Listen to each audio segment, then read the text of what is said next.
Hey y'all, welcome back.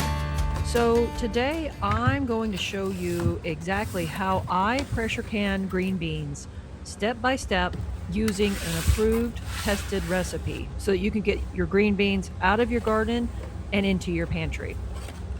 So I have one kid who does not prefer leafy greens. So whenever I'm like making salad or something for the rest of the family, something with like lettuce in it, um, she'll a lot of times just say, "Hey, can I just grab a jar of green beans instead?" So when I say that we go through a lot of green beans, I'm not joking. We go through a lot of green beans. So here is the step-by-step process of how I actually process our green beans and get them onto our pantry shelf. So, first things first, you do need a pressure canner, okay? Not a pressure cooker. Those 2 are not the same thing. My favorite canner is the All American. It is incredibly well made. It uses a weighted gauge system. So once you get it going, it is less babysitting, I guess, than say a dial gauge would be. Now, the All American does come with a hefty price tag. Before I bought this All American, I actually used a Presto pressure canner for years. And honestly, it's a great option if you're just getting started. It is much more affordable. The biggest difference is that it is a dial gauge canner, so you have to keep a closer eye on it to make sure that it stays at the correct pressure, and you'll manually adjust your stove up and down to keep it there, throughout your canning period. Besides your canner, you'll also need some, clean canning jars. You'll need your lids and bands. You can use some canning salt, but that is optional. It's per preference. And you're probably gonna want a jar lifter because, if you try to rig it and pick these jars up without an actual jar lifter, it can be iffy things. So I would highly, highly recommend getting an actual jar lifter. But beyond those things, that's really it. Okay, so you want to start with the best quality beans that you can. Um, Ideally, you want to process them the same day that you pick them, but obviously, sometimes life can get in the way. So, I typically try, a lot of times, I'll actually prep my beans one day and actually can them the next day. But you just want to do it all probably within, a couple day period. So you'll start your prepping your beans by snapping the ends off. I remove both ends off the beans, but I know some people only remove the stem end, and that is totally fine. It is just up to your personal preference. While you're doing that, you'll also break the beans into roughly 2-inch pieces.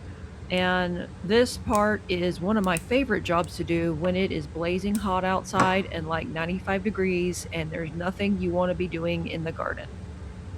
And here's a bonus tip. Your chickens, they'll love to eat the stem ends that you pick off. So, yeah, keep that in mind. Before you start packing the jars, make sure your jars have been sterilized and wash your lids and bands with hot, soapy water. One thing that's changed over the years is you do not need to boil the modern canning lids anymore.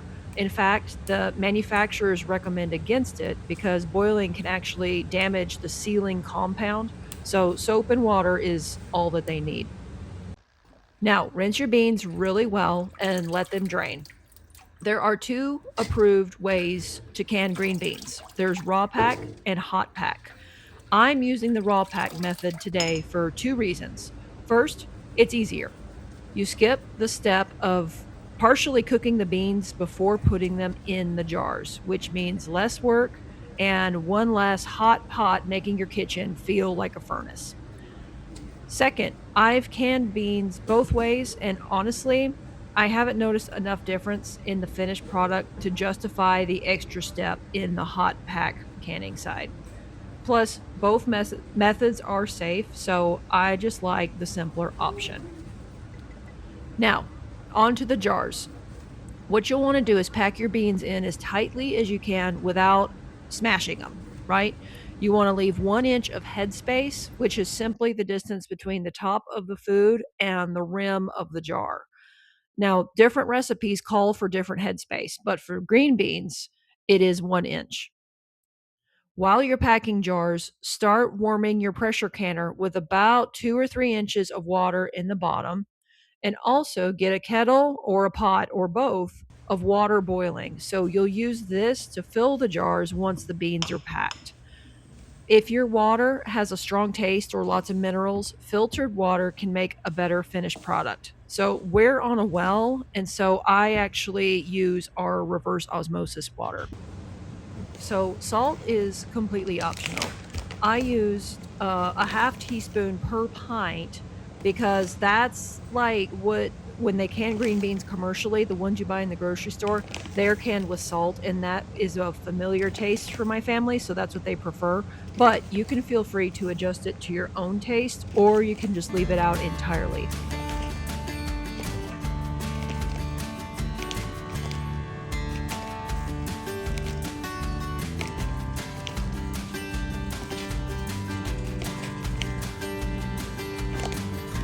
Every recipe that I use when it comes to canning comes from a tested, approved source, and that's important. So, this recipe that I'm doing now in this video is from the Ball Blue Book, but I've also used recipes from the National Center for Home Food Preservation, also known as the NCHFP, and the various cooperative extension offices. Home canning is one place where following tested recipes really does matter. So, like, don't do the rebel canning advice floating around online. Stick with the recipes that have actually been scientifically tested. Now, next you'll pour in the hot water, still leaving that 1 inch of headspace at the top. You'll need to use a non-metallic bubble remover or spatula, something like that, around the inside of each jar to release any trapped air bubbles that may be down in there. Then you'll wipe the rims with a little vinegar on a clean cloth to remove anything along that rim that might interfere with getting a good seal. Then place your lids on the jars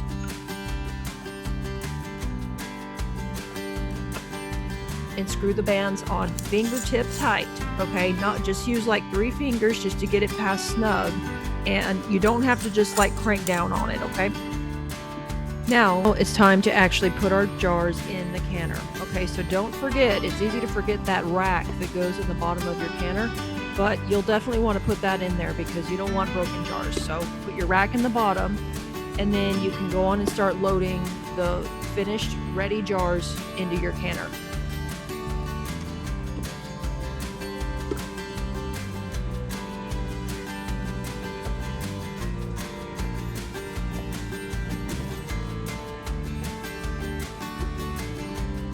If you're stacking jars, be sure to add the divider rack between the two layers as well.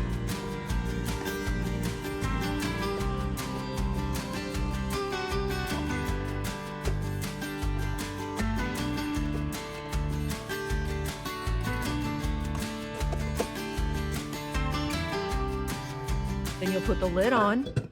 And if you're using the All-American canner, you want to tighten the knobs evenly in opposite pairs, like opposing sides, so that it keeps the lid level. But if you're using the Presto, you simply twist the lid to lock it into place.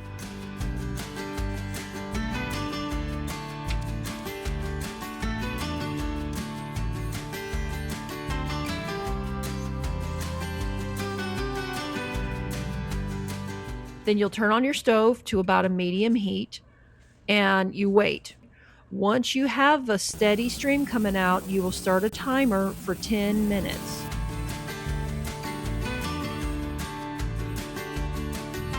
The recipe itself calls for 10 pounds of pressure, but pressure depends on where you live because it depends on the altitude that you're at. So, in the Ball Blue book, these recipes are tested at sea level. Okay, so if you live anywhere above 1,000 feet above sea level, you're going to have to adjust what your pressure is that you are going to be cooking these at. So for me, for instance, I'm just over 1,000 feet above sea level. So what I do is I check the chart in the Ball Blue book, and you can see here that it says I should process mine at 15 pounds using a weighted gauge canner. And it's a little bit different if you're using the dial gauge canner. You'll also see a different pressure listed, but it goes in increments because you're using a dial gauge. So you'll just have to get that adjusted for where you live specifically. So now that we figured out what pressure it needs to be at, we'll go on and put our weight on and let it start building pressure. So if you have the dial gauge, you'll have to keep an eye on it to see when it reaches the desired pressure. If you have an All-American or another one with a weighted gauge, you'll know when it reaches that pressure because the weight should begin to jiggle. So once it does that, you want to adjust your burner until that jiggle is about 1 to 4 times per minute. Okay. So once you get it kind of stabilized there, you'll start your processing timer. Since I'm using pint jars, the recipe calls for processing it for 20 minutes. So when your timer goes off, turn off the burner and don't touch it. What you want to do is just let that pressure come down naturally on its own. Don't try to cool off your canner anyway. Just leave it there and let it sit. And in about an hour or so, typically, it'll get back down to your zero pressure. Okay.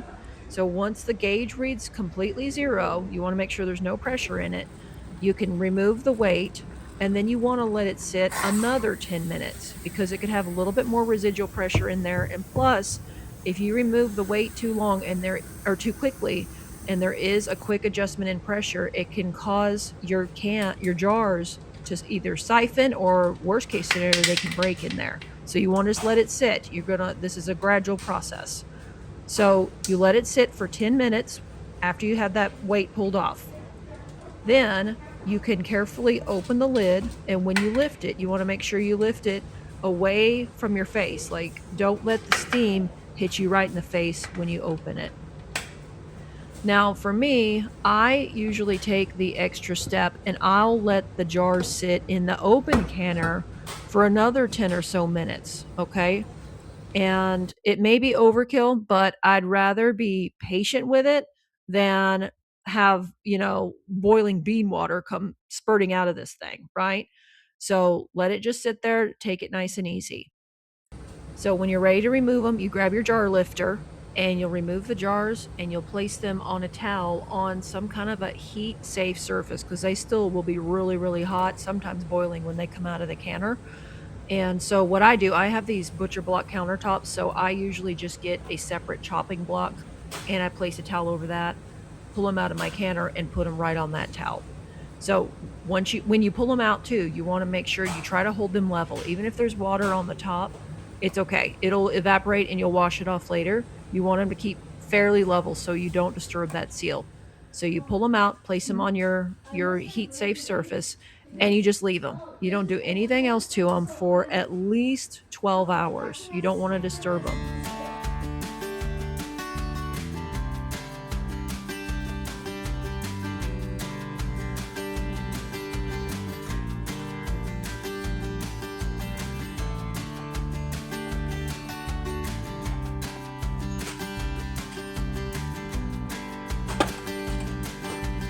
After that 12 hours, they should be completely cool, and you can remove the rings, and then you'll want to check that every lid has sealed. So you'll push on it and make sure it doesn't pop back up at you. You can tap it and make sure they all have the same kind of sound. And then once you're good to go, you can take them, wash the jars, you can label them, and put them in your pantry and start stocking them up. So there you go. Easy peasy. If this video helped you, please don't forget to like or subscribe, and I will see you in the next video. Thanks.